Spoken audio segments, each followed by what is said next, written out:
18 साला जवान साली की सवारी। मेरी शादी मेरी पसंद से हुई थी। मेरी बीवी खूबसूरत तरीन औरत थी और मेरी साली भी किसी से कम नहीं थी। मेरी शादी को 3 साल हो चुके थे। मेरी बेतकल्फी मेरी साली के साथ काफी ज्यादा थी। मेरे ससुराल पठान फैमिली से ताल्लुक रखता है। उनके खिदान की सारी लड़की एकदम सफीद हैं और बहुत खूबसूरत हैं। साली की उम्र इस वक्त 20 साल थी, जबकि मेरी बीवी 22 साल की थी और मेरी उम्र 28 साल थी। मैं इस वक्त एक कंपनी में बहुत अच्छी जॉब पर था। मेरा ट्रांसफर कंपनी ने एक दूसरे शहर कर दिया था, जहां ना तो मेरे घर वाले थे और ना ही मेरे ससुराल वाले। ये दोनों एक ही शहर में रहते थे। मैं अपनी बीवी को लेकर इस घर में शिफ्ट हो गया था। मेरी बीवी का नाम मारिया था, जबकि मेरी साली का नाम लाइबा थादुस। एक दिन मेरी बीवी ने मुझे बताया, वहां घर में कुछ प्रॉब्लम है और लाइबा काफी डिस्टर्ब है। मैंने उसे मुंह से लाइबा के आने वाली बात सुनी, क्योंकि लाइबा को नजदीक रहना तो मेरी दिली ख्वाहिश थी।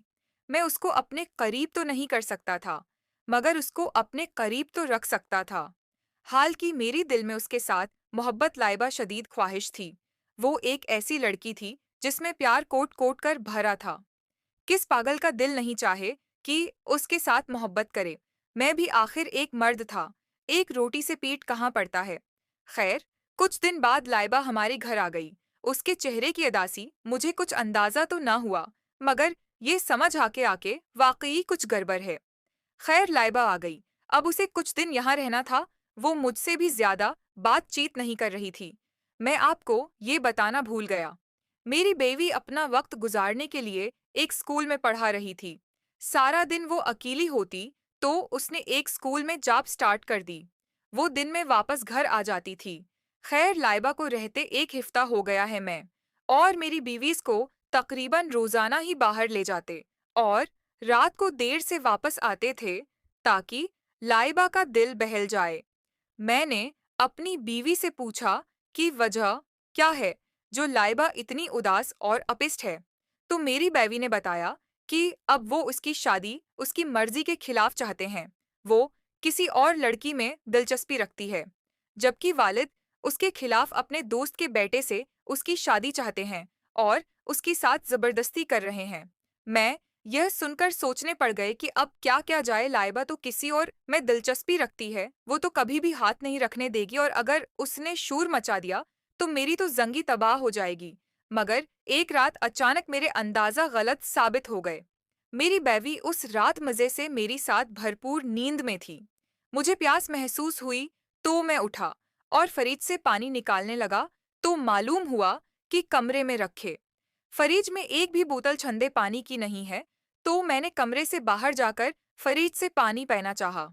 मैं बाहर निकला तो देखा, किचन के सामने टेलीफोन का स्टैंड था, जहां लाइबा खड़ी किसी से फोन पर बातें कर रही थी।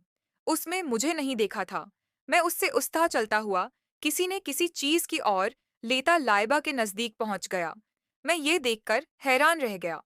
वो हदायत और अमल पैरा थी जो उसे फोन पर मिल रही थी। शायद वो अपने बवाई फ्रेंड से बातें कर रही थी और उनके ताल्लुकात काफी ज्यादा थे, जो कि शायद मोहब्बत तक जा पहुंचे थे। लाइबा से बातों में भी अपनी चाहत और मोहब्बत की तलब का इजहार कर रही थी, और वो लड़का शायद उसको गाइड कर रहा था कि किस तरह हो। इस वक्त ये सब देखकर मुझे हैरत का चुटका तो लगा, मगर मेरी खुशी की अंतहा भी ना रही, क्योंकि मैं उसका साथ था। अब तक मैं ये समझ रहा था, मगर उनके तालिकात का अंदाजा करके मैंने ये अंदाजा लगा लिया कि अब लाइबा पर हाथ डालना मुश्किल नहीं है। अगर उसने शूर भी मचाया, तो मैं उसको उस फारिम पर होने वाली बार्ची और हरकतों का बता कर बलेक मिलकर सकता हूँ। अब मेरी हाथ में लाइबा की कमजोरी आ गई थी। खैर, ये सब देखकर मैं पानी पिए बगैर वापस आ गया, और उसके बाद मुझे नींद नहीं आई। मैं पूरी रात सोचता रहा, वो मसूबा बनाता रहा कि किस तरह लाइबा पर हाथ रख जाएं कि वो आराम से मेरी हो जाएं। खैर, इसी सोच विचार में सुबह हो गई और मेरे ऑफिस जाने का वक्त हो गया। मैंने अपनी बीवी से पूछा कि लाइबा अभी तक सो रही है, नाश्ता नहीं करेगी। वो उसमें जवाब दिया, हाँ पता नहीं, अभी तक सो रही है शायद, तबीयत ठीक हो देख लूंगी। अब नाश्ता करके ऑफिस जाएं, मुझे भी देर हो रही है स्कूल से।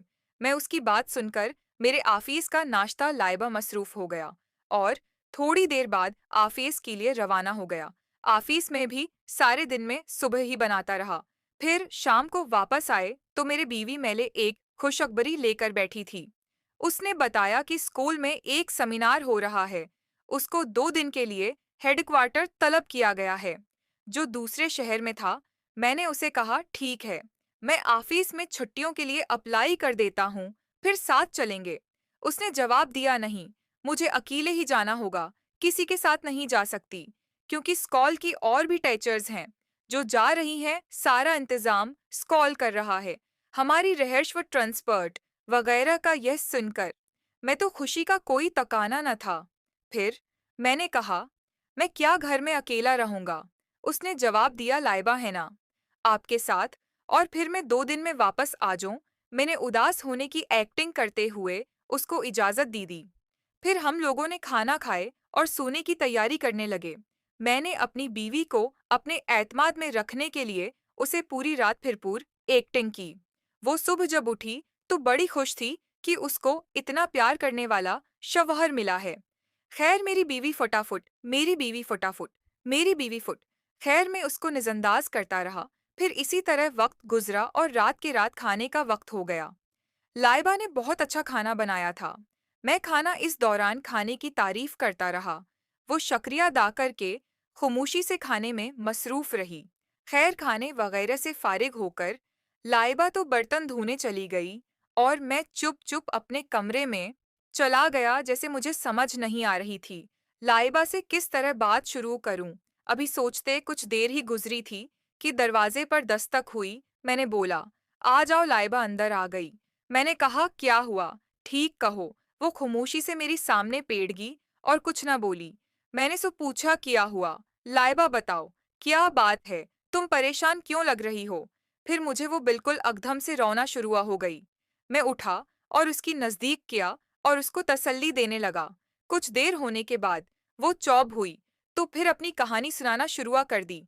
उसने बताया कि वो किसी लड़के से मोहब्बत है, उससे मिली भी कई दफा है, उसके सिवा किसी और से शादी नहीं करना चाहती और उसको मेरी मदद की जरूरत है। मैंने एकदम से एक ऐसा सवाल कर दिया जिसको सुनकर वो छल पड़ी। मैंने उसे पूछा, तुमने उस लड़के के साथ सवारी की है। वही सवाल सुनकर मुझे हैरा से मुझे देखने लगी। उसकी चेहरे का रंग बदल गया और उसने कोई जवाब नहीं दिया। सर झुकाकर आसास से बोली, नहीं, ऐसा कुछ नहीं किया। मैंने फिर कहा, कुछ तो ऐसा जरूर है जो तुमको इतनी तलब है, वरना ऐसा नहीं होता। अब लाए बला जवाब थी, उसकी चौली पकड़ी जा रही थी। फिर वो बोली, हम लोग मिले जरूर हैं, मगर कोई गलत काम नहीं क्या हमने। फिर उसको बातों में लगता लगा रहा। आखिर कार मैंने वगैरह लिया, इन दोनों ने प्यार भी किया है। मैंने पूछा, तुम्हें बहुत तलब है। उसकी लाए बुला ने जवाब दिया, अगर मैं तुम्हें ये तलब पूरी कर दूं, तो वो मेरी बात सुनकर उछल पड़ी, ऐसी जैसे किसी सांप को देखा हो, और हैरान नजर से मेरी जानिब देखने लगी।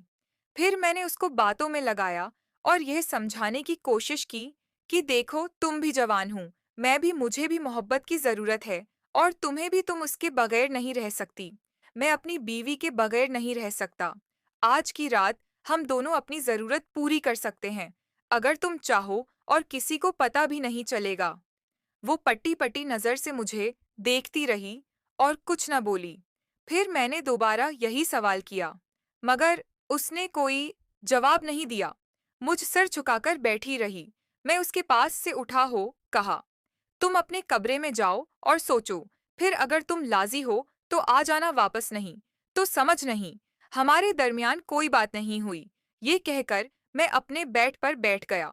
वो भी खामोशी से उठ के कमरे से बाहर निकल गई। अब मैं सोच रहा था कि जो पता चला है वो सच होगा कि नहीं। ऐसे तो नहीं कि ये रात खाली जाएगी। लेकिन तकरीबन आधे घंटे बाद मेरी दरवाजे पर दोबारा दस्तक हुई। मैं खुशी से उछल पड़ा, जाके दरवाजा खोला तो दरवाजे पर लाइबा सर जगह खड़ी थी। मैं लाइबा को देखा, खुशी से दीवाना होना था। मेरी लाइबा का हाथ पकड़ा, उसको अपनी जानिब खींचा। नेक्स्ट पार्टीज चैनल को लाजमी सब्सक्राइब करें। शुक्रिया।